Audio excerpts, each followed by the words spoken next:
Eric here from LED Grow Lights Depot. This review will be covering the Array 2 LED grow light by MIGRO. Stay until the end for my final thoughts on this fixture. Let's dive into the details now.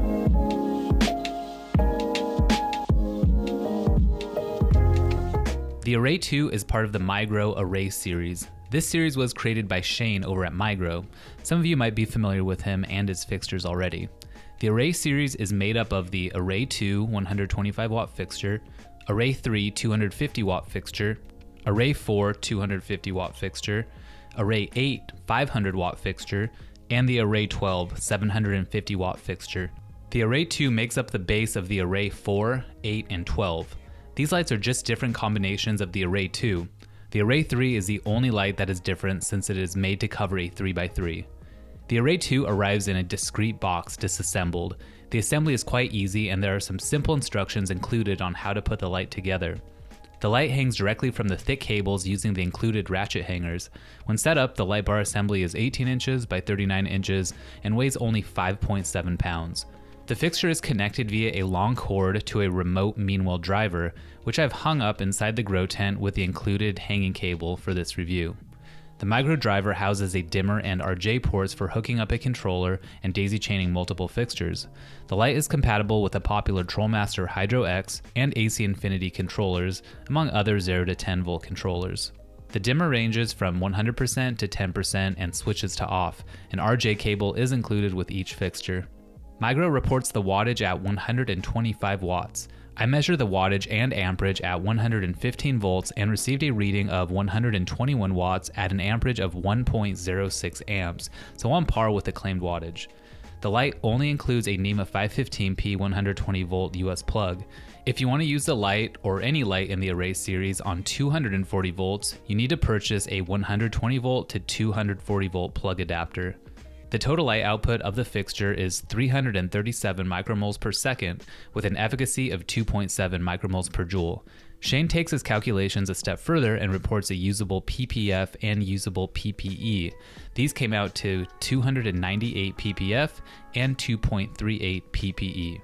The light will flower a 2x2 area and veg a 3x3 area and does quite well in a tent or area with reflective walls. 6 to 8 inches above the canopy is the optimal hanging height for this fixture during flowering. Consider hanging it at 8 inches at 50 to 75% for veg in a 2x2 foot area. The Array series is IP65 rated and it comes with a 3-year manufacturer's warranty. It also has these certifications.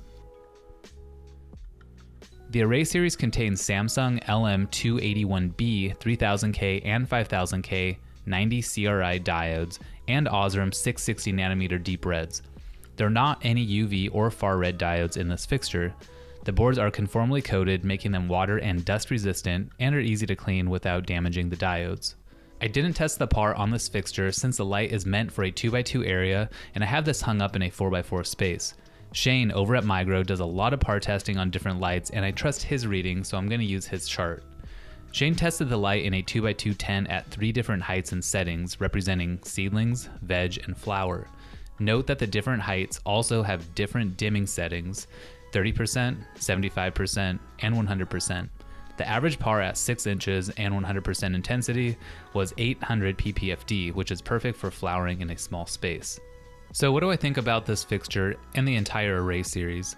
Well, let's start with the cons, and some of these are cons, but most of them are just things to consider. 1. The light bars are only supported by cables, so you need to let the cables relax for a day or two since they're a bit stiff when first unboxing. When setting the light bars up, they may be tilted a little bit forward or backwards at first. 2. Remote drivers are great if you want to remove a little bit of heat from your grow area and have less bulk over your grow, but they can create more cable to deal with in your grow space. 3. On that note, if you purchase the Array 8 or 12, you'll have 4 to 6 cords coming up from the light bars and running to a single cord which attaches to the driver. Again, extra cable to deal with. 4. The lights come disassembled. While quick and quite fun to put together, putting together say 10 to 20 larger fixtures would take some time to complete. 5. Lastly, the Array series uses LM281B diodes. These appear to be a slightly older generation of Samsung diodes and are a little bit less efficient. And now the pros. 1. The fixture is sleek and the build quality is good. You can conclude that MIGRO focused on designing a product that's going to last a long time. 2. The system is modular. You can purchase a separate connector bracket to join multiple Array 2s or 4s together, allowing you to fill your grow space with uniform lighting. 3. I mentioned this already, but the remote driver will remove some of the heat from your grow space when placed outside of the grow environment. It also makes for a less bulky setup over your plants. 4. Lastly, the price of the series is very fair. The Array 2 is $160, ranging up to only $750 for the Array 12, which is a 750 watt fixture putting out 2025 ppf. There's a link in the description if you want to learn more or purchase this light or another light in the series. And support this channel by liking this video and subscribing for more LED grow light related content. We're also on Instagram and TikTok. Check us out there. See ya!